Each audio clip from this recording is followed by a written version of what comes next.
Pas de dunes au programme aujourd'hui pour cette troisième journée de course de l'Africa Eco Race. Au menu pour les aventuriers, une belle piste rapide le long d'une chaîne de montagnes. Au cours de cette étape, les participants vont croiser pas mal de lacs à sel. Et ce n'est que vers la fin d'étape que la navigation se compliquera un peu en se rapprochant à nouveau de l'Oued-Gras. Au total donc 400 km de secteur chronométré entre Foumsgui et Assa. Voilà ainsi les réjouissances qui attendent les concurrents.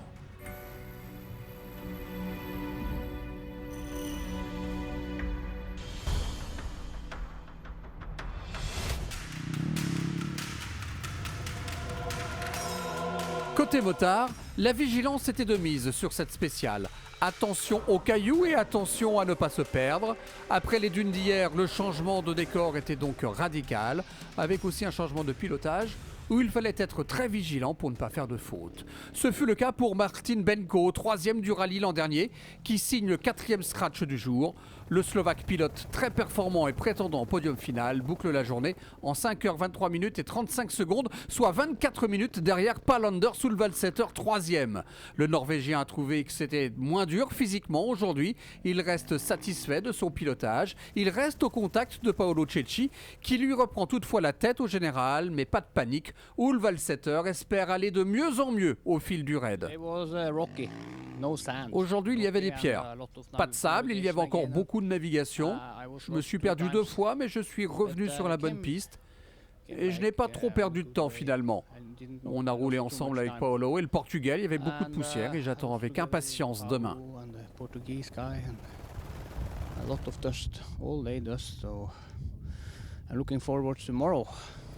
Une journée de demain qu'il abordera sans son dossard de leader au général qu'il l'a cédé à cet homme, Paolo Cecchi, deuxième du jour. Et même si c'était plat avec beaucoup de pierres, l'Italien s'est amusé. Il attend avec impatience les jours à venir pour continuer à s'éclater sur sa machine qui fonctionne comme une horloge. Il n'y a aucun problème, la moto va très bien, je suis en totale confiance avec elle et on fait du bon boulot ensemble. Mais la performance du jour, elle est à mettre à l'actif de ce jeune pilote Dossard 114. Après 4h54 minutes et 56 secondes de course, Luis Oliveira remporte à 25 ans la première spéciale de sa carrière pour son premier rallye raid. Le Portugais est venu ici avec son père qui lui sert de mécano et trace déjà sa route avec une 3e place au général.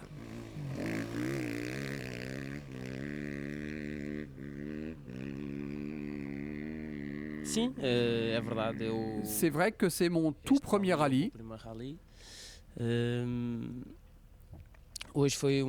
Et donc ma première victoire.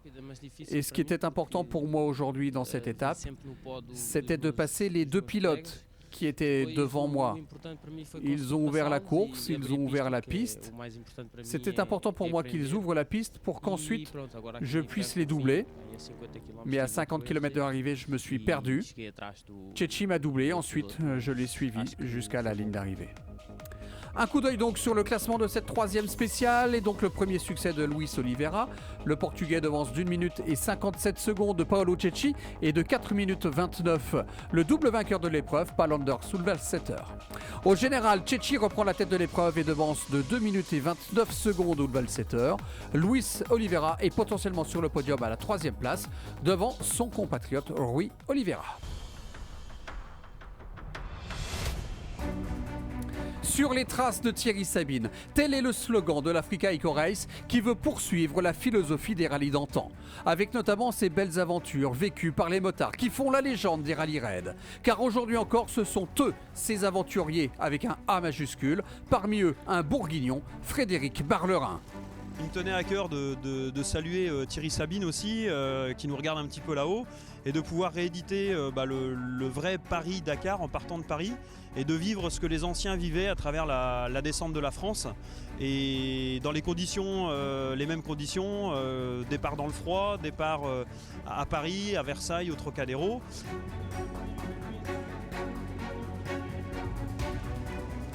Je me voyais pas faire la descente avec une moto récente. L'idée c'était de refaire la descente avec une moto ancienne, puisque moi la passion du Dakar a débuté en fait en 1988 quand j'avais été voir les concurrents passer à Nevers. Et donc l'idée c'était de partir avec la moto de l'époque et qui est en fait la moto de Marc Joanneau qui me l'a prêtée, qui en fait a fait 9e au Dakar 1987. À 7, Frédéric Barlerin a rendu la liberté à la Suzuki pour enfourcher une machine bien plus récente avec cet objectif de rejoindre Dakar. Mais toujours en restant avec cette philosophie des rallyes à l'ancienne.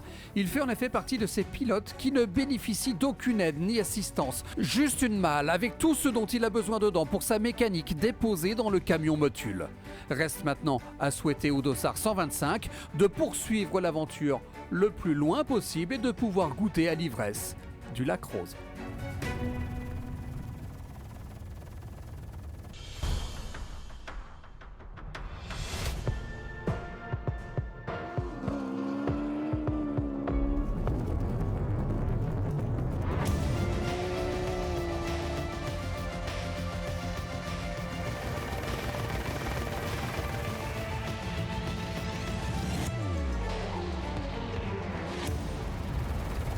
Et l'information du jour dans cette catégorie, c'est le sérieux ennui mécanique d'Elisabeth Jacinto. En pleurs, la Portugaise, seule femme pilote de camion, a envisagé de quitter le rallye comme l'an dernier, avant même d'entrer en Mauritanie. On a cassé le différentiel avant. Et sur ce camion, c'est une pièce qui est normalement très solide et qui ne casse absolument jamais. On n'a jamais cassé cette pièce. Et dans notre camion d'assistance, on a beaucoup de pièces, mais pas celle-ci. Et personne n'a cela ici au bivouac. Notre course va donc probablement s'arrêter ici. Je suis vraiment déçu parce qu'on prépare tout du mieux possible. On travaille beaucoup et au final, cela s'arrête trop tôt. C'est vraiment triste pour nous. Mais après réflexion, Elisabeth a tout de même décidé de tenter de poursuivre l'aventure en 2 roues motrices en attendant un nouveau différentiel en provenance d'Allemagne. En revanche, tout s'est bien passé aujourd'hui pour Gerhard de Rooij, 5e. Le Néerlandais a trouvé cette spéciale très belle mais aussi très longue. Une crevaison lente un peu avant l'arrivée l'a contraint à lever légèrement le pied. Il estime tout de même que cela sera difficile pour lui de gagner le raid, mais il garde le podium en tête. Sur le podium au général pour le moment, Pascal Thomas y est à la 3e place.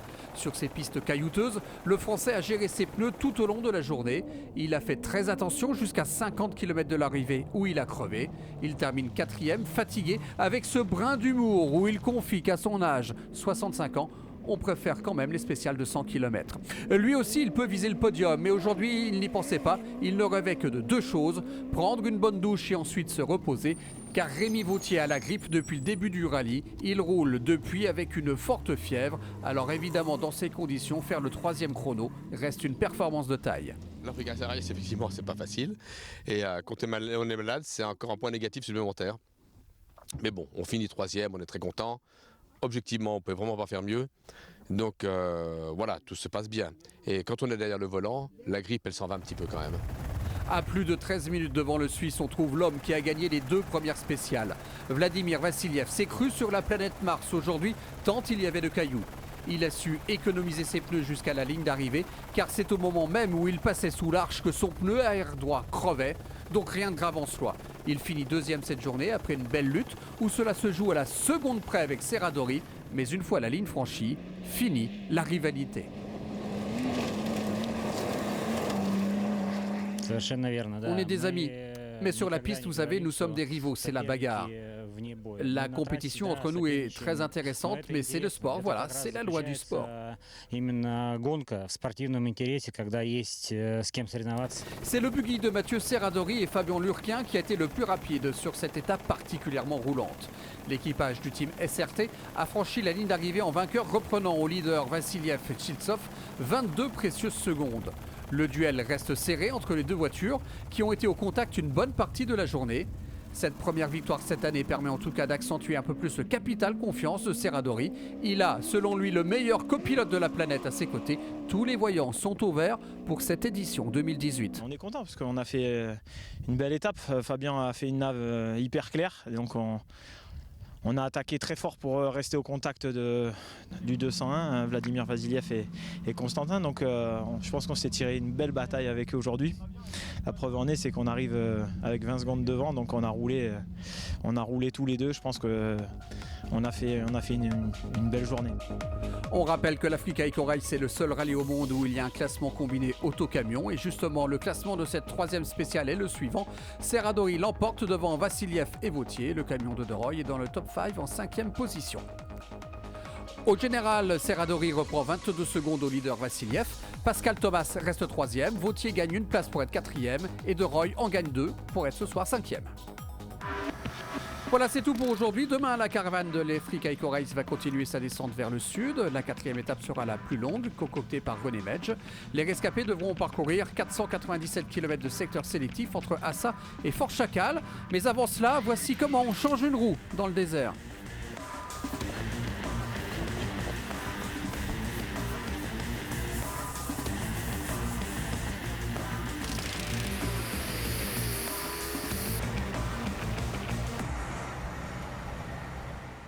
Allez, c'est tout pour aujourd'hui. On se quitte maintenant avec quelques-unes des plus belles images de la journée. Je vous dis à demain. Ciao.